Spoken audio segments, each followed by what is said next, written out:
What's up, YouTube? Today we're going to be doing the rear struts on a 2007 Ford Taurus. Stay tuned.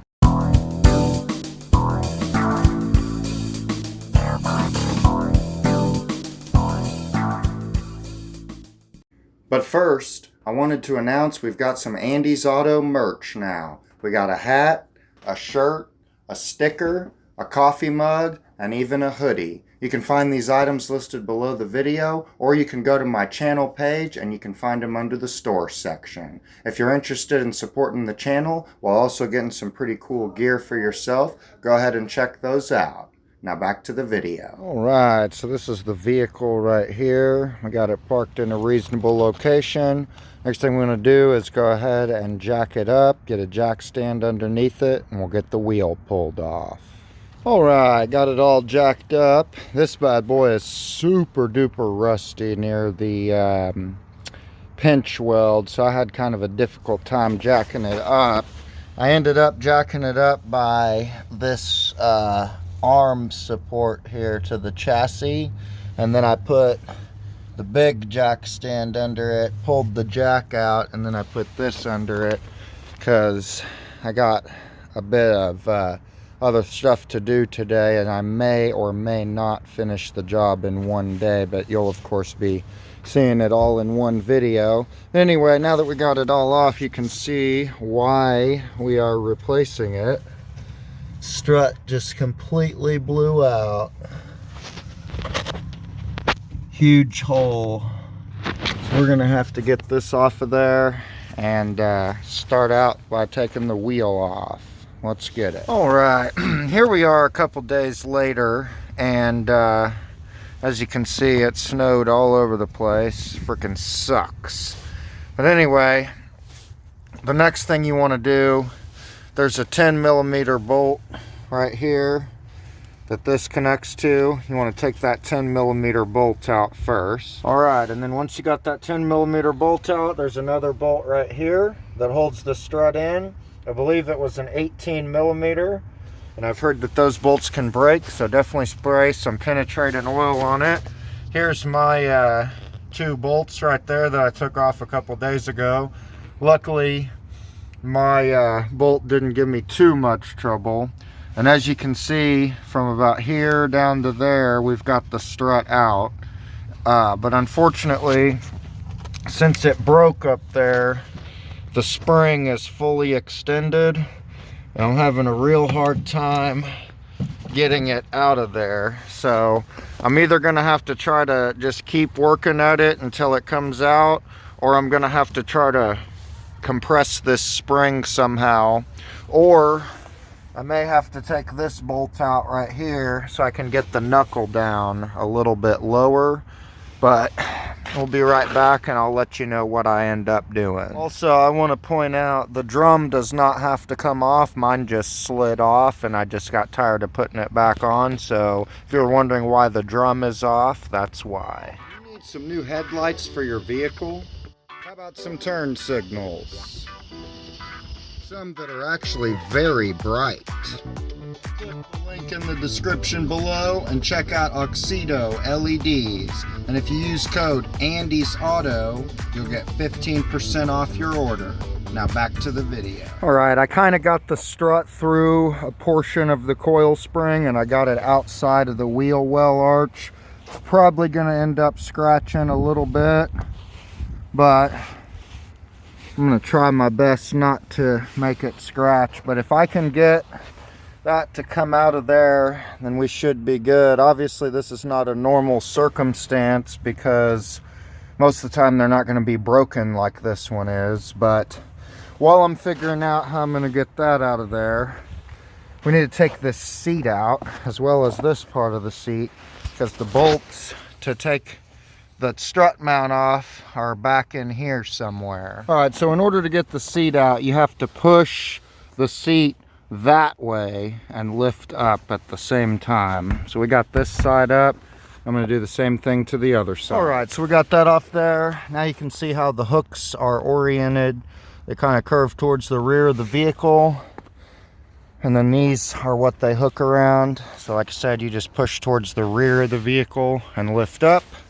And then we can remove this completely and start taking off the backrest. All right, finally got it out by having a helper push down with their foot on the backing plate of the drum here, while I beat up on the bottom section here where the spring mounts to. And I did that a little on one side, a little on the other side, and then it finally freaking came out. So now we just have to get the rest of the back seat out, and that involves taking off these two nuts here. There's one there and one there. I believe they're 15 millimeter, but there's like a piece of metal here that makes it kind of difficult to get a socket on there, so I'll probably have to use a wrench. But basically we just got to take this out and we should be able to access those nuts and get ready to put the new one in. All right, scratch what I said in the last clip. You don't want to take these nuts off. You want to take these bolts off. There's bolts that go through the seat and through this little bracket here. And you can kind of see the other bracket on the other side. And then, where's that thing at?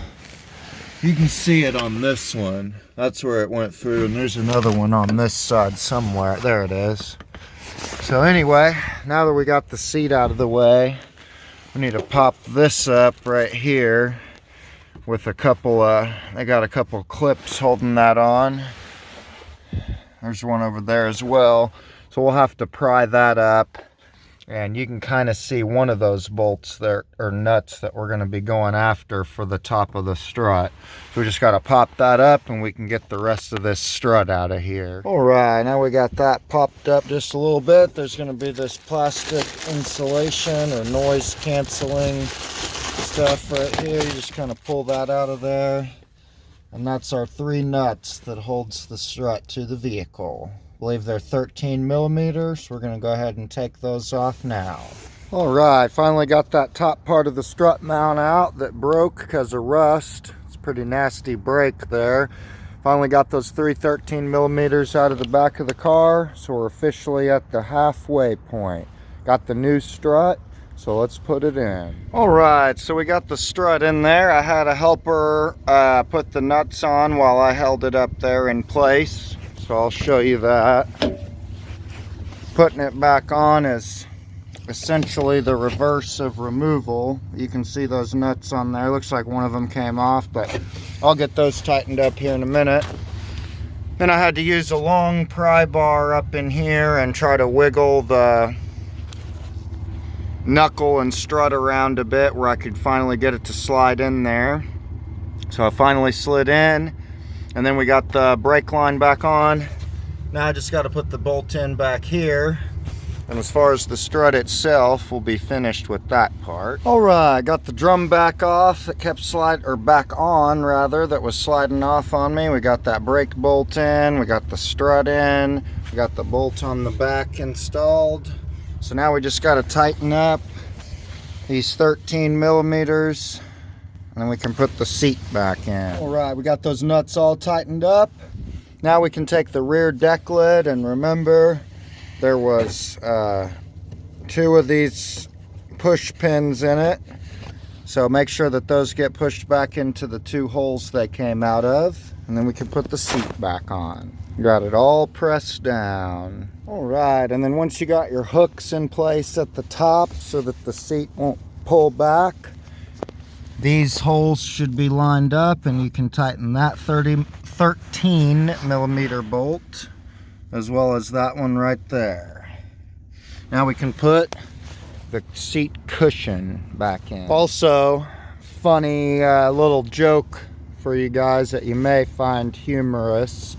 For the longest time, I did not know the proper name for these parts of the seat.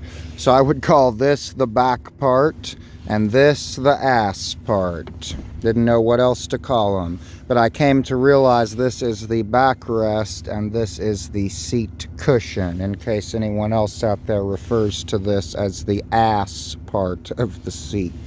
Anyway, moving on. All right, finally back in place. Remember, you got to get that bar on the seat itself underneath the hook on the chassis of the car on both sides. Now we can put the wheel back on. All right, we got the wheel back on, torqued to 100 foot-pounds. If you happen to be doing the other side, the exact same procedure applies. Now we're going to test drive it and make sure everything's good to go. That's going to be the end of the video for today, guys. Hope you all enjoyed. Please like the video, leave a comment below, and subscribe to the channel if you haven't already. And otherwise, I will see you next time.